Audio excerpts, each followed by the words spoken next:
Hello! Okay, so we're good to go because we're not using OBS. What's up, everyone? Thanks for tuning in. We have some awesome topics to cover tonight. You guys provided them, so I hope you love them. We're going to start out talking about mental health. Should we wait until at least one person tunes in? Because we only have one person. Well, then when people watch it later, they're going to have to wait through this awkward spot. Let's go. So we're going to have a mental health first? Yep. All right.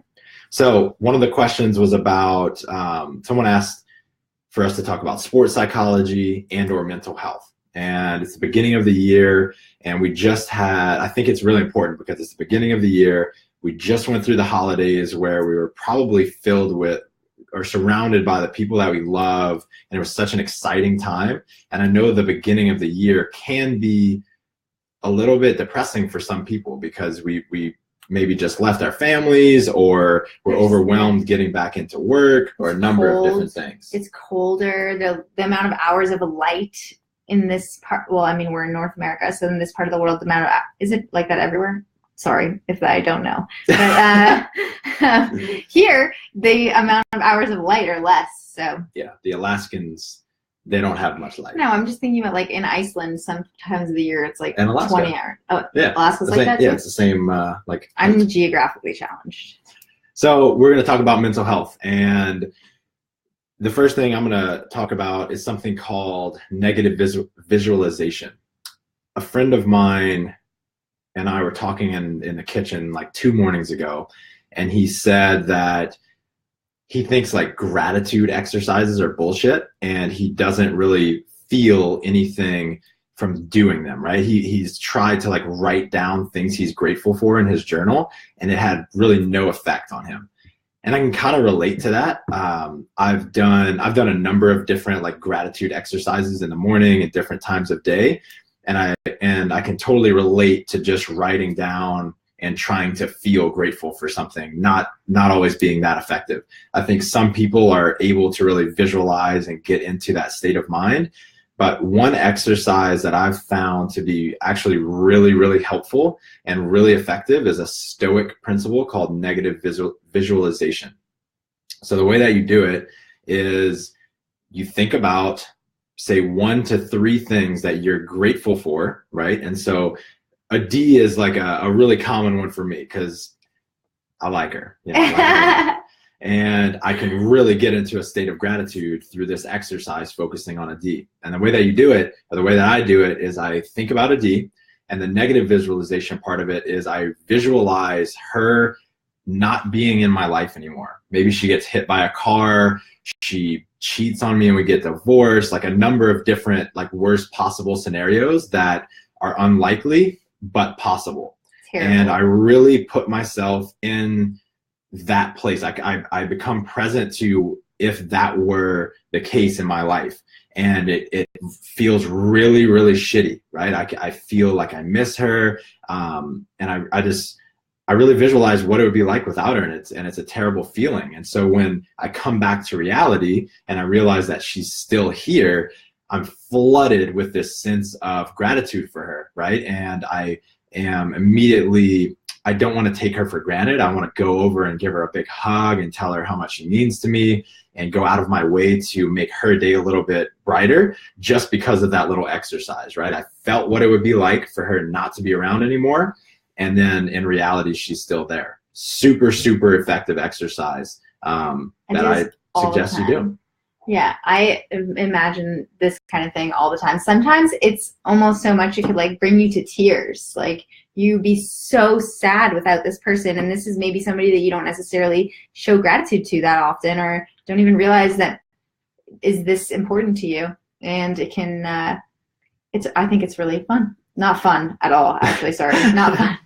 But it's something that can be, it's really effective, and it's different than just writing down 3 things that you're grateful for. But on the topic of gratitude, I would like to point something out, that sometimes people make the mistake of when they're doing a daily gratitude journal, they're often talking about the common things that they're grateful for, or obvious things that you're grateful for. So you're obviously grateful for your health. You're grateful for the ability to move. I'm grateful for Michael. I'm grateful for our puppy Otis.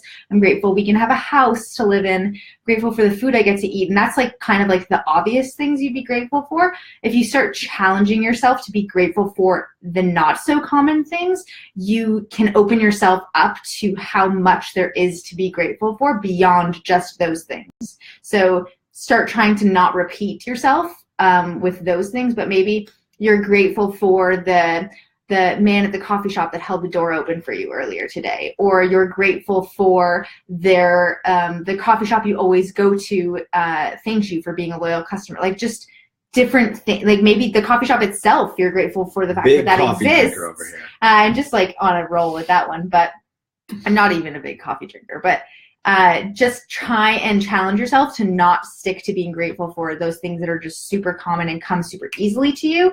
Maybe even like sit there for a while and think about it. Like, what different kinds of things am I grateful for?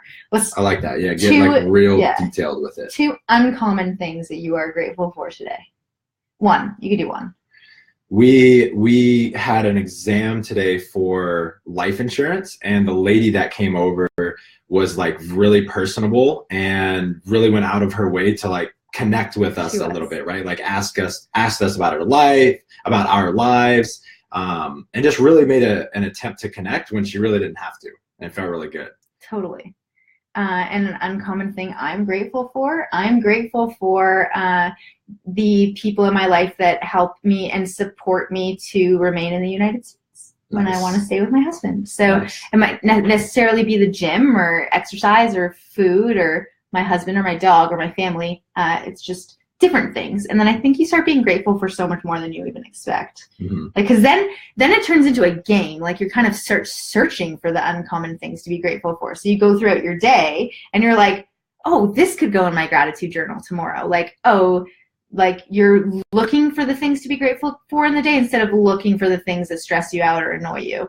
I think we all get, it's what's that mental principle? The negative things have more impact on your mind than the positive things in general. So it's a different way to approach gratitude, but negative visualization, if you are just tuning in now, that was right before this, that is also really positive. And if you're thinking, who the hell puts a chandelier like that in their house? We didn't put it there. We moved in and it was already there. We are actively. If you love this chandelier and you would like to purchase it, then. Yeah, no shame. No shame. That's not our style, but DM us. We'll give you a deal. Let's talk about tribes for a second. Oh, I am. Can I open it up? Dude, I want to open it up. Okay, so. I've talked about this a lot, but I have self-assessed that I have a difficult time making friends. And I've actually been recently working on this really hard and realizing that part of it is I just don't allow myself to let people get to know me. I am a little awkward, and I'm realizing more and more how important it is and how much it benefits my quality of life the more people that I can be connected to that are physically around me, like in my own city, not just my work's online. You guys are online. The people I coach are online. A lot of my friends are our relationships are through text. It's not the same as physically connecting with somebody and looking them in the eye and connecting with them in person. And this is what Michael's about to talk about, of the importance of having a tribe. So I read this book, or I listened to this audiobook recently that blew my mind, and it kind of reaffirmed something that I think is probably a little intuitive to all of us, but it backed it up with research. And the book is called Tribes by Sebastian Junger. That's Junger. Really popular book right now. He's been on the Joe Rogan podcast, Super Oprah, all over the place, right? And the basic tenet is that our brains have evolved. We have evolved to crave being in a community and contributing to a tribe. So 10,000 years ago, 50,000 years ago, I don't know exactly.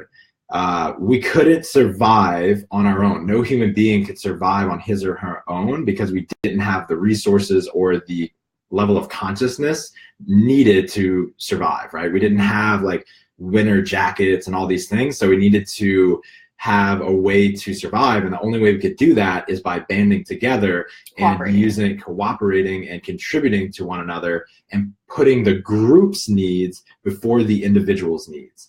And so it draws on some really interesting research. And one of the most interesting things he talks about is being a reporter or journalist while in like Afghanistan or some military zone, where to us it would seem like everyone would be like really unhappy and they would not be having a great quality of life.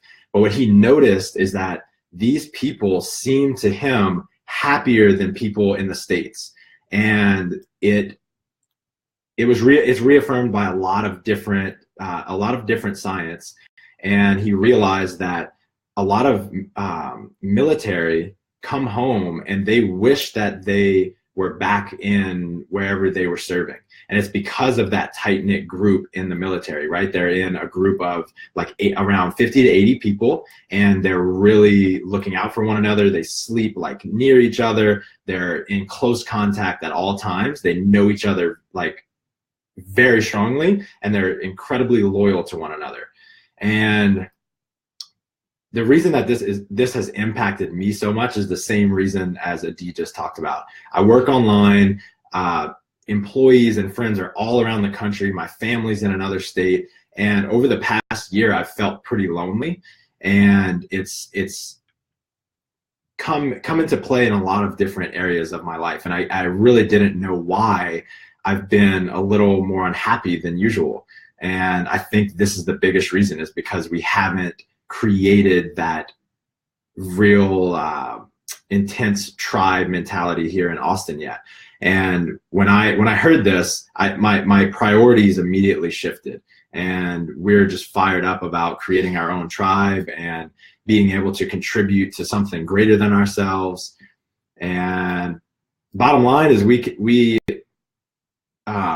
encourage all of you to think about where in your life you can use this principle. In today's day and age, it's so easy not to have to interact with people because of Uber and Instacart and Amazon Prime and all of these things that make our lives so convenient, but they also take away that human interaction. It makes it easier to isolate. Yeah. And if you're someone like me, like who can, in the instant gratification of the convenience and not having to interact with people, like there's a little bit of instant gratification in there for me where I don't have to deal with the discomfort of the initial reaction, like communications with people or getting to know somebody or connecting with them. Like that's me for sure. And coming to this understanding of we are hardwired to be around people, and it is an improvement to you will have a higher quality mental health if you are connected to other people. It's worth pushing through the discomfort of going to group classes or trying, sparking up a conversation with a complete stranger and just asking them how their day is, or hey, what did you do today, or do you have anything fun planned this weekend, or whatever it is. And I used to operate under this mentality, I'm sure I'm not the only one, that if I met someone and we immediately connected, like, when you meet a friend and it's like you've been friends forever, but you only just met, like if we didn't connect that way, then we weren't going to be friends. So I'm like, oh, we just didn't connect. Like I know within 5 minutes of whether I'm going to be friends with somebody or not. I used to feel that way. And now it's more, that's not true. Like they could have had a bad day. They could have lost a loved one recently. Maybe they're just as socially awkward and anxious as I am. And I just need to continue to try to make connections with the people close to me just because it's good for you. I love that. It's like you don't want to go to the gym and do a workout because it's uncomfortable. This is the same thing. Mm-hmm. It's exactly. Totally the same thing. Two other concrete examples that you can put into action. One is to create rituals with the people in your immediate environment. There's some science behind the like weekly rituals, like a boys' night or a girls' night, mm-hmm. or playing cards with your family or whatever it may be. Rituals with your tribe are a like root you in connection. And again, like bringing it back to mental health, it helps you when your life is turbulent, it helps stabilize you. The second one is get into service. Next weekend, we're going out to NorCal with a big old group of WAG team members. Yeah. And we're going to do some service helping people that were affected by the fires up in NorCal.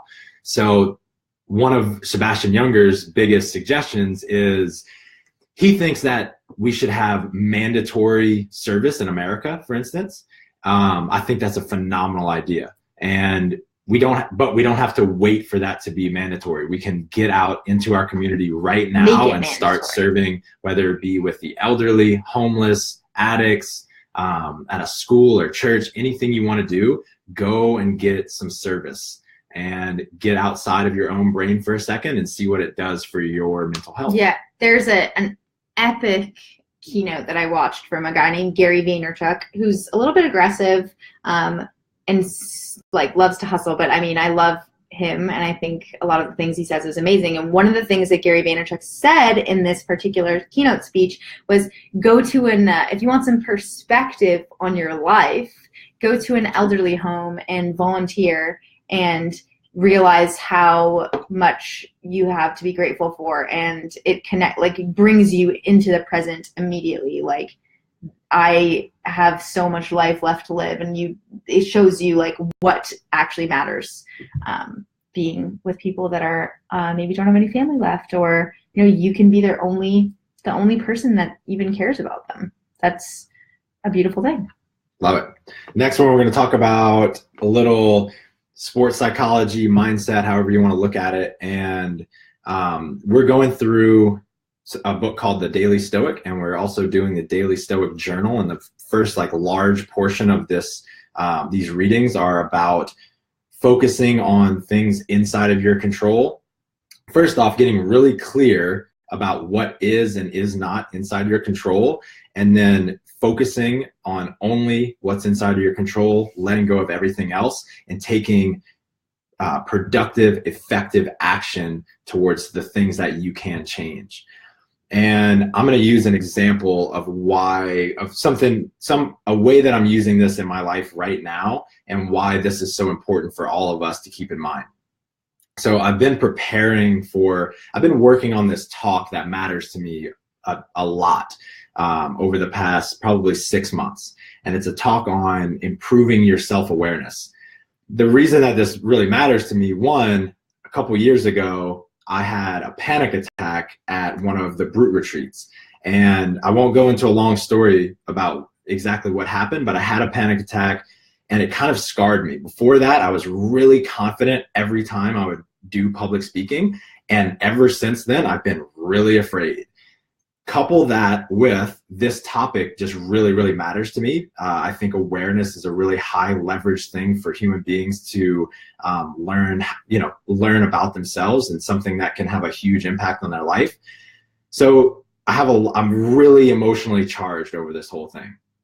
And in the past, right when I started working on this, I would really project into the future, and I would worry, what are people going to think about it? I'm going to be really vulnerable giving this talk. What if they hate it? What if they get nothing out of it? What if everybody's quiet at the end of it, no one claps, and they really don't enjoy it at all, right? Those things are completely outside of my control. And at times, it literally kept me up at night. A D has seen me once, maybe twice, come to tears, literally just in fear of what people are going to think of me. And it was because I was so focused on things that I couldn't control. I've been consciously working on and been successful in the past few months refocusing on what I can control. So now when I'm aware of focusing on what others will think of it, I let those thoughts go, and I focus on, when's the next time I'm going to work on the talk? What changes do I want to make on it? What do I want people to be left with at the end of the talk? And then that way, I'm very focused on producing something, creating something for people, something better for people. That's the only thing that's inside of my control, is the actions that I take on this talk. Nothing to do with how they receive it. And I think this is so important, especially for people in fitness and nutrition, because there's so many things that we deem as markers of success or failure in nutrition and fitness that are entirely outside of your control. So things like, did I win the workout? Kind of outside of your control. Things like how much weight I weigh on the scale that day, outside of your control. Things like, get not like a work meeting that comes up that affects your ability to go and grab lunch, entirely outside of your control. Like you couldn't have possibly controlled that. And those are the things that we often hear in people's check-ins that they're so distraught over. And it's important to start building this muscle of being able to tell what is inside of your control and what is outside of your control, and letting go of the things that are just outside of your control, and then immediately switching your focus to what is inside of my control and what can I do to be productive, especially for the number on the scale. I know a lot of you guys listening to this are just so wrapped up in what that number is, and it's just not in your control. Like you cannot control it. So it's a really, really good skill. Something that I learned from Ben Bergeron at one of his talks is he was preparing Katrin for the CrossFit Games in 2016, last year that she won. He basically got Katrin to list out an entire list. It ended up being 101 things. I think that, I don't know if that's like emphasis. Like it's 101 Dalmatians. It was 100. I'm just messing with you. But I think it ended up being 101 things. I don't know if it was a coincidence or like it makes the talk sound better, but they had 101 things that could have possibly gone wrong at the CrossFit Games. Anything from like a shark eating her in the ocean when she does the ocean swim. Anything from the pillow being uncomfortable at the hotel or not having food. And they listed out all the things that could possibly go wrong and then classified them into like what is in your control and what is not in your control. And then shift the focus, not shifting the focus to avoid the things you cannot control, but focus on the things that you can control, like the inclusion versus exclusion. Focus on what you need to be doing, and that just like doesn't give you enough space to focus on the things that you can't control. So if that would work for you, that's a good like tactical strategy to list out the things that you're worrying about or the things that are stressing you out, and like make a real assessment. Are you at all in control of this thing that you're worrying about?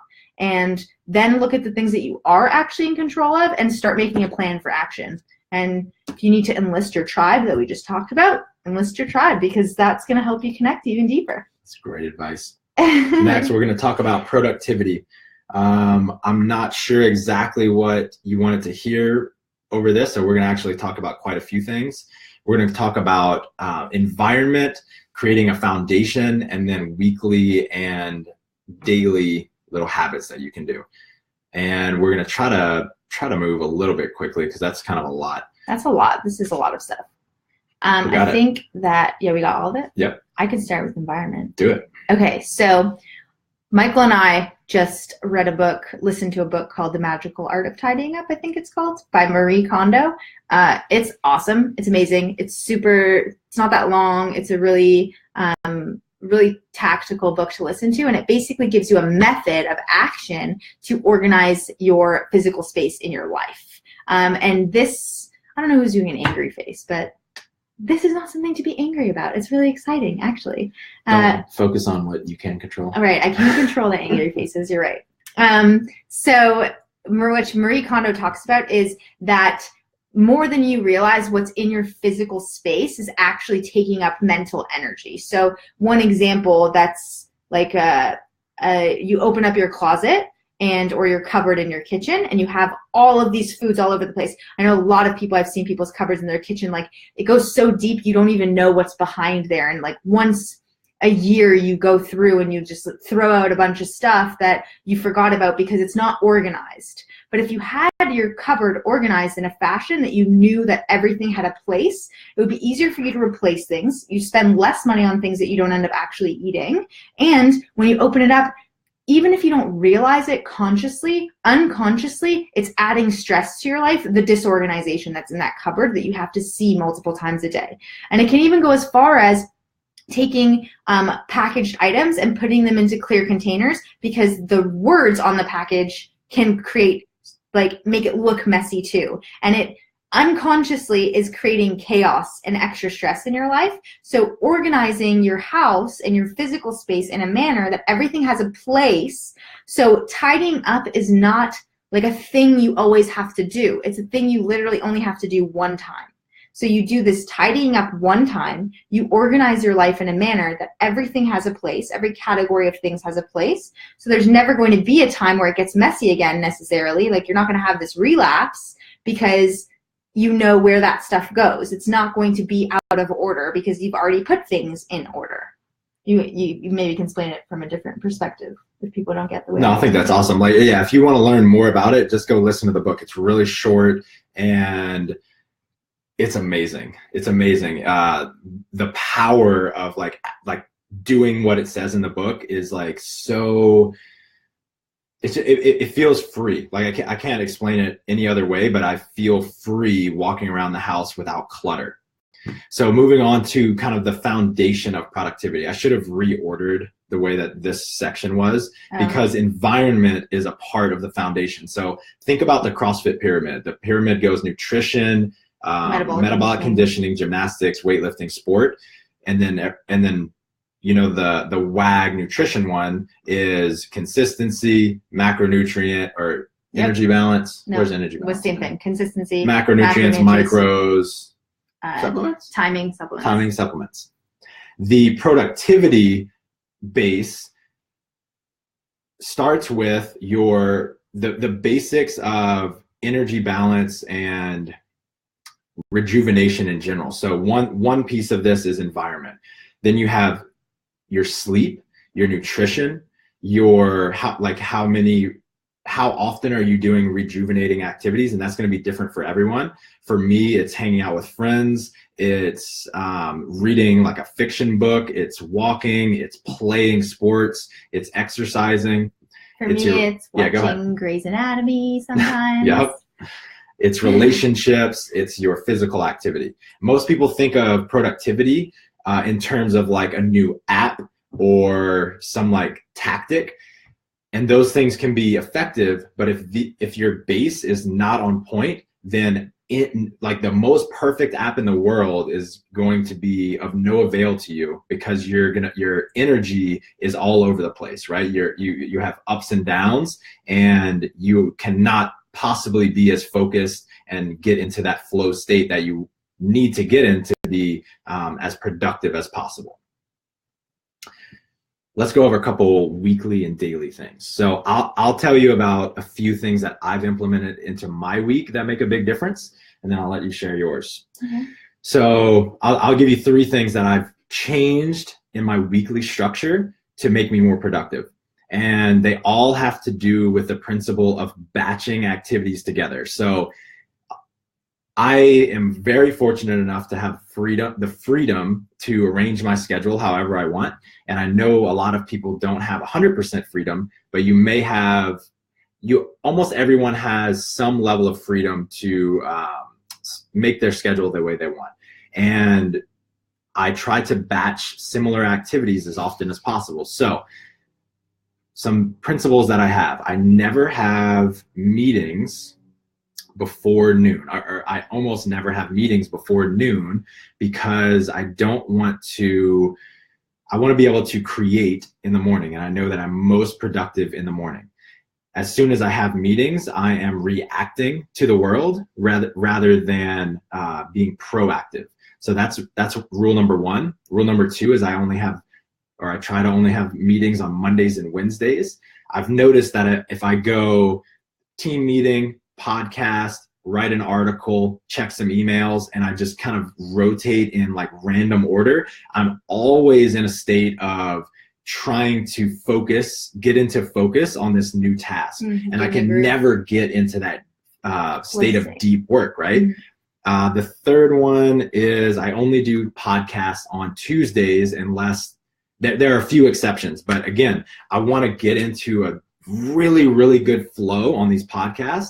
And if I do a bunch of meetings before and then I have a podcast, my mind is not in the optimal state. If I can prepare before and knock out 4 in an afternoon, I just crush.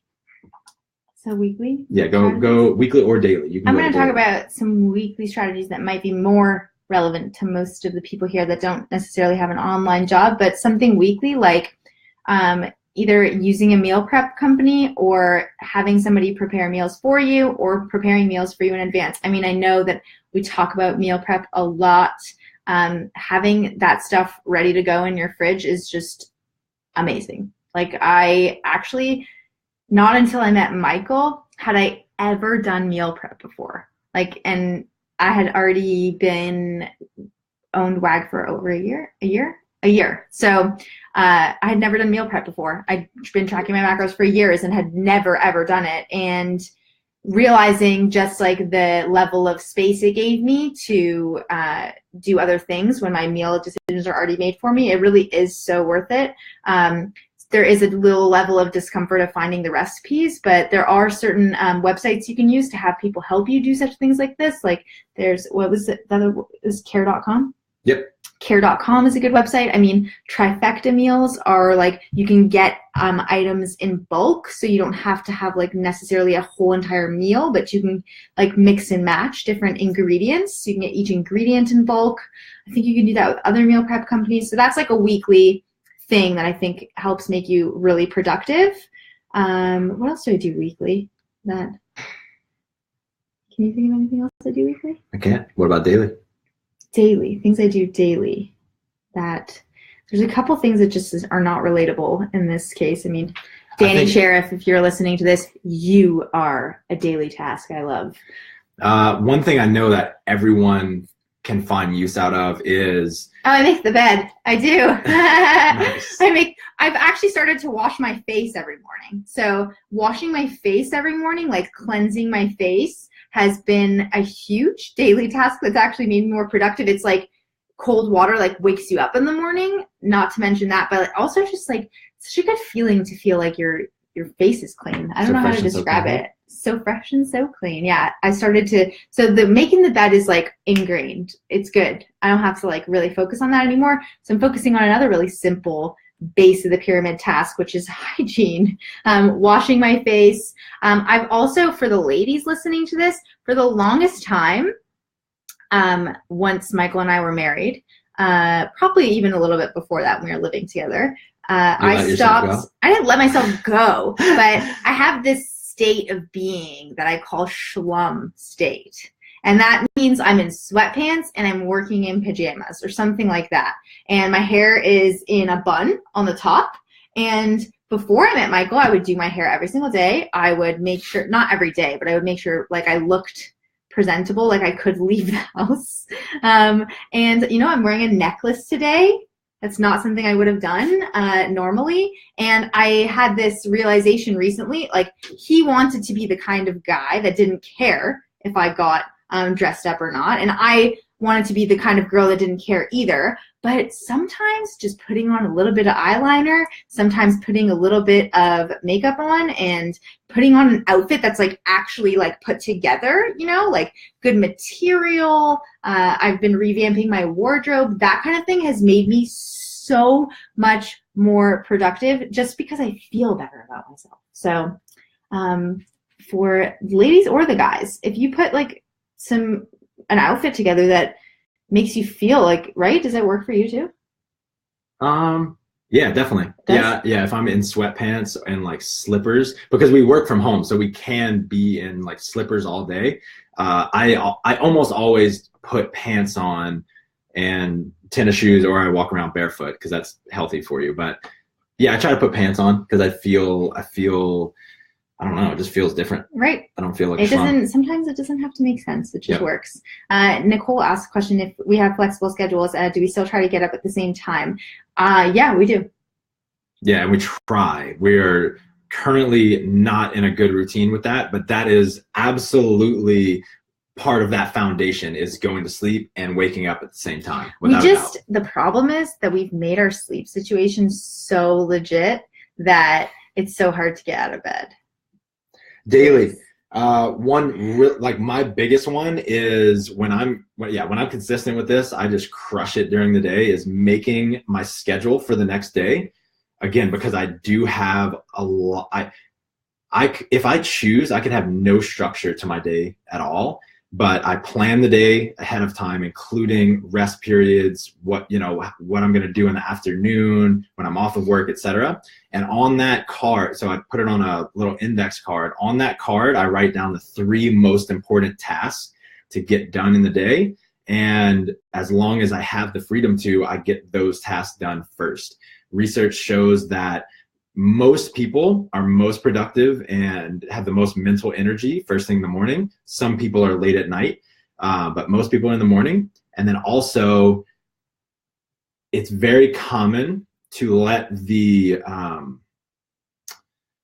things the urgent things in life, right? The urgent emails, the urgent requests from colleagues to kind of take over and like keep overpowering the more important things. So I overcome that by not attending to the urgent things like emails until after I've accomplished those really important tasks. So whatever your job is, or if you're a student, or if you're an athlete, get the most important things done first in the day, and then that's a successful day. Anything else that happens, it's already successful. I'm going to tell you one anecdotal story before we move to the next topic about that thing that you just talked about. So sometimes the things that feel urgent aren't necessarily urgent, and sometimes you're actually enabling other people to continue doing that, like continue sending you emails or texting you or asking you for help in particular situations. I'm going to tell you a story about how I do that all the time. So I have an amazing tech team, in particular somebody named Matthew Cooper, who helps us out on the tech team a lot, and he's just like a vital part of the team, and he just kind of is one of those people that knows how to do everything, like anything around the house, like anything technology. My printer's not working, I can't get to this particular website, and it was my like go-to to just message Matthew and be like, can you help me out, figure out how to do this, instead of taking a second to try and figure it out by myself. And then one time he sent me a like GIF, and it was a link, and I actually didn't even click it until later because I was like, oh, he answered me, he told me, he figured it out for me how to do this. I'll do it later. And then I go and click it later, and it was actually a GIF of a link to a GIF of typing my request into Google. And it was like, nice. And I was like, wait, he's right. Like I totally could have just gone to Google. So the lesson is that sometimes if you just leave those urgent things and like let people I wouldn't necessarily do that to everybody because like maybe people wouldn't react the right way, but if you don't answer it, they might actually, if it was really urgent, they might figure out how to do it themselves. So they might actually take the time to be like, she's not answering me, screw it, I'm just going to figure out how to do it myself. I'm going to go to Google and figure it out. Like we all have the resources to figure out how to do pretty much anything. So I would challenge you to just take an extra couple hours before you answer things that you know this person can figure out how to do themselves. And don't see it as being like a negative thing. It's more like you're empowering this person. Like it's going to feel good for that person to figure out how to do it themselves. It feels good for me to feel like I can figure out how to do things for myself. And I just think that that's a funny story in general, but it's hilarious. I love it. Okay. We're about to wrap it up. So if you have any questions, please post them now so we can answer them while we're still here. Questions. We had one question from someone that just signed up for Brute Body that wanted to know how to best use WAG and Brute together. Bottom line is trust in your coaches. Trust in Mike or Michaela on the Brute side in terms of training, and trust in your WAG coach. Very, very knowledgeable coaches all the way around. They have your best interest at heart, and they also understand. So your WAG coaches understand training, and they understand what your body is going to go through. Trust their recommendations, and then trust the process of the program, of the Brute program as well. One thing about the Brute program, it's the same program written for everyone, right? And people have very big differences in the way that their bodies respond to different training programs. Listen to your body. It's a remote setting. Mike and Michaela can't be there every single day looking at how you're moving, what your posture is like, how your mood is. And so they don't know if you have a little nagging pain. It is my strong belief that with few exceptions, you should never push through pain in training. The exceptions are if you're nearing a competition and you have to get this specific training in because there's something technical that you still need to learn. Other than that, you should not be pushing through pain. Like Instead, pain, not like not like cardiovascular, not like, or like pain. muscular fatigue, like these wobbles are hurting my quads. Yes. Like we're talking like pain, like you're going to injure yourself. Yes, exactly. I'm talking joint pain, Tendon pain. ligament pain, bad pain, right? Like you might injure yourself. Live to train another day. So listen to your body, trust in the coaches. Yeah. I'll make a post here later, but you guys have 50% off to sign up for any Brute programming for the next 48 hours. So Sunday night, that will no longer be available, but until then, you can sign up for any program for 50% off for as long as you're a Brute client. So that's Brute Body, that's Games Prep, Compete, Masters, any of our programs for 50% off. I just want to make one comment about the whole trust your coach thing. That trusting the process, trusting your coach gets thrown around a lot. So I want to make a clear distinction. So there is trusting your coach and the program and trusting their expertise and trusting that they have your best intentions. But there's also an aspect of being open and honest when you are doubting something. So if you do feel doubt, like you should be open and honest about it. Your coach wants to help you feel like you understand what's going on. Mm-hmm. So there's no harm in asking questions. I encourage all of you guys, if you don't understand something, if you feel unsure about something, and don't just be like, oh, I trust them, I'm going to blindly trust them without understanding. Ask questions. Tell them what your concerns are. Tell them what you're worried about. Tell them what you're feeling. It's the same thing with training. Michaela and Mike can't watch you move. We can't watch you eat, and we also don't hear about every single day like what's going on with you and your body. You are the expert on you, and we're the expert on nutrition and behavior change and habits and strategies. So trust in yourself as well, but know that we want the feedback, and we're not telling you to just absolutely like blindly trust the process. There's a difference. There's trusting in experience and results and knowing that we've gotten hundreds and thousands of success stories, trusting in that and knowing that it's more likely that you're going to be one of those. And then there's also being open and honest, because we'd way rather you say it to our faces than be worried about it behind our backs where we can't do anything about it.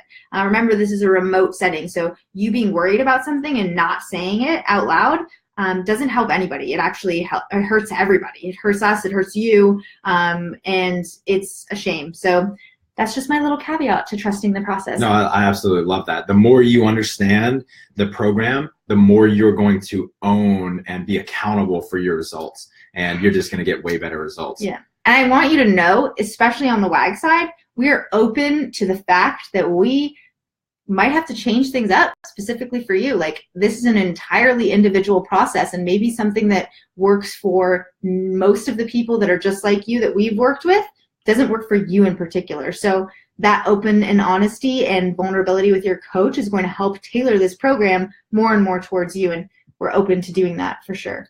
Amanda McDonald asks, is Brute Body good for open prep? Brute Compete or Games Prep or Masters are going to be way, way better for open prep. But if your goal, it depends what your goal is, right? Like if your goal is to look good naked and just like be able to get through the open, then maybe Brute Body is the best choice for you. Great point. But if your goal is to do better in the open this year than you did last year, then open prep, games prep, or the master's programs are going to be better for you. So, I mean, it really depends on what your goals are, right? Yep. Mark Nicholas, the legend, gracing us with his presence. Hey, Mark. All right, guys. That? Oh, you'll tell me later. Ollie lifter looking to not die in the open. Yeah, so wouldn't Brute Body be a good option for you? Ollie lifter looking to not die. Do you want it comes down to the main priority. Right. If your main priority is to get better in Ollie lifting, then Brute Ollie is going to probably be the best option. Yes. And then maybe incorporating a couple CrossFit classes. It sounds like one of the competitor programs is going to be best for you, Amanda. Yeah. For sure. I did Brute Games Prep, right? Yep. that had like as a weightlifter, and that was so much fun. Mm-hmm. There's so much good weightlifting in Brute Games Prep. It's just a lot. So. I can almost guarantee you won't die in the open. In Games Prep? Yeah. No, you will not. All right, guys. Thanks for joining us. Let us know if you have any other questions. Love y'all.